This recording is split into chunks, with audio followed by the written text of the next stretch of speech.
And hello, I'm James O'Loughlin and welcome to TechLines, a very special panel discussion about the future of workplace communication. Welcome to our audience here in the room, welcome to everyone watching online, and welcome to our distinguished and very clever panel. Please welcome them all. Thank you very much. You'll meet the panel soon. New technology, of course, is everywhere. It's changing our lives faster than it ever has before. Some of it's good, some of it's just new. Let me give you an example. We bought a new fridge the other day, and when we went in, the guy said, "You've got to buy this fridge because it's got this great thing, if you leave the door open, it beeps." I said, if it's so clever, why doesn't it just shut? Sometimes things are just good for the sake of it. For another example, this has been going on for a while. The first radio was invented in 1896. First radio station didn't start broadcasting till 1912, 16 years later, which meant for the first 16 years people were going, well, this thing's crap. I mean, the static's a bit clearer on FM. The topic of today's discussion is this: email is dead, but can anything take its place? Email used to be a great way of staying in touch with people you didn't quite like enough to want to talk to. But that's not the case anymore. Now that's Facebook.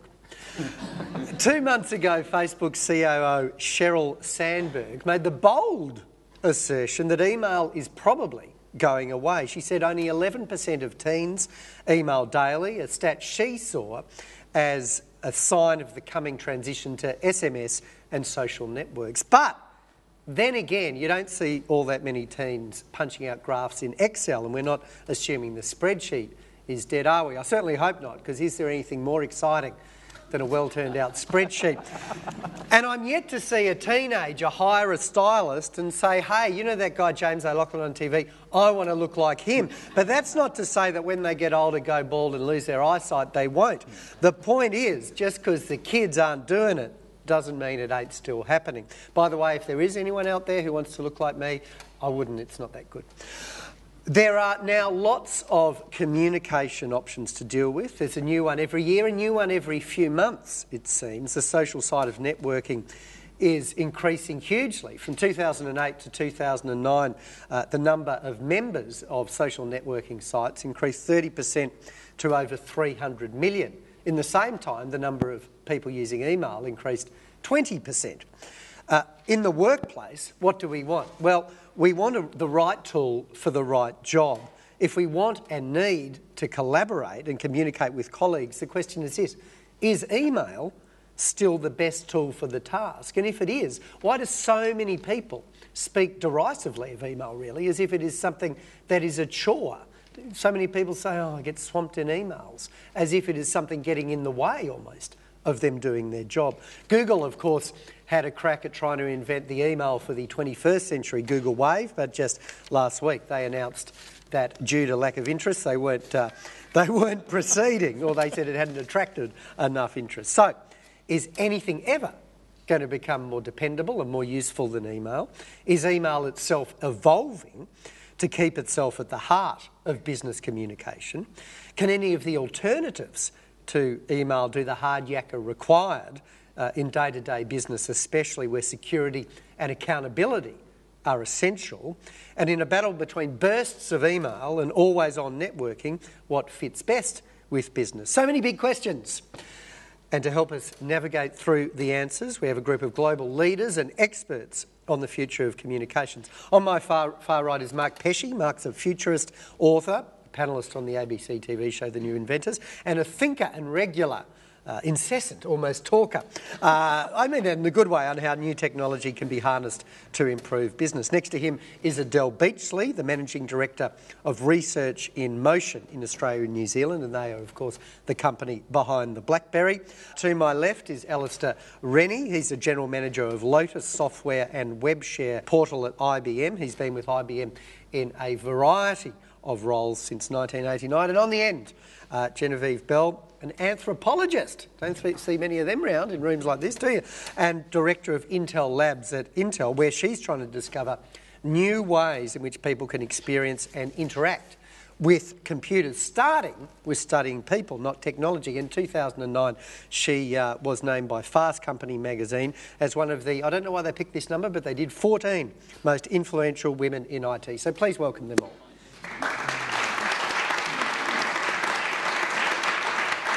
Well, let's start at the basic level. Alistair, why do you think so many people speak about being buried by email? So I think it's a victim of its own success. It's become the central control point for so much more information. You know, input from social networks, input from business systems, input for attachments.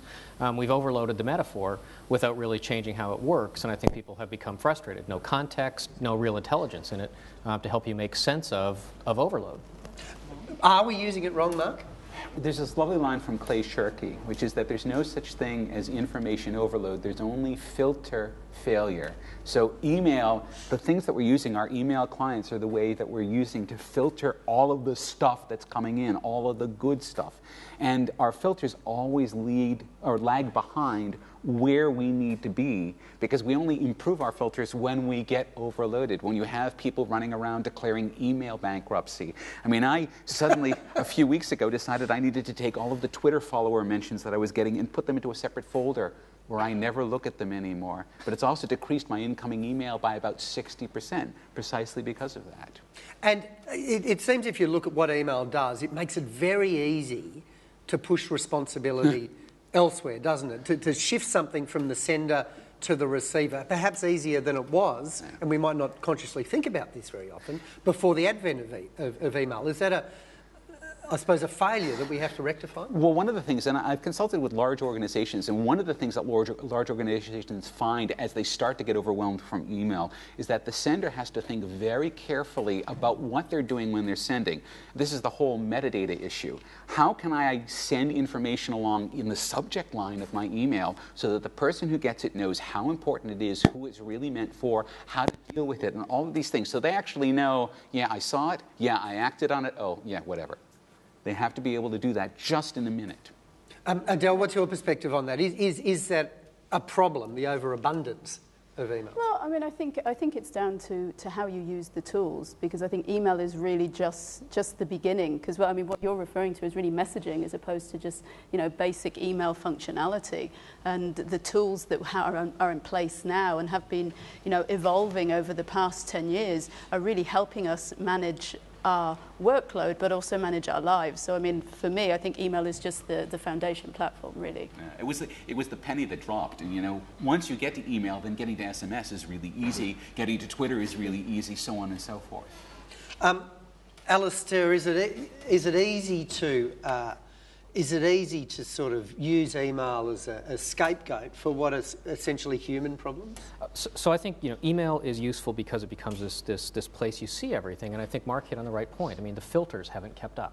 So I think the thing that we need to be careful of is putting the burden back on the end user. I mean, we need to not tell people be smarter about your filters, because it just pushes stuff out of the way. I think we ought to be challenging ourselves to say, how do we put more intelligence in the system so that email can be used to deliver more context? It could be sensitive to where you are, it can be sensitive to a mobile context, and can actually give you what you need in a much more predictive way. So I don't think. Can you give me an example of that? Well, so for example, if I go in the morning, what's important may not be the first 50 emails I see, it may be number 60. So the system ought to be smart enough. Email carries a lot of metadata, so do social networks.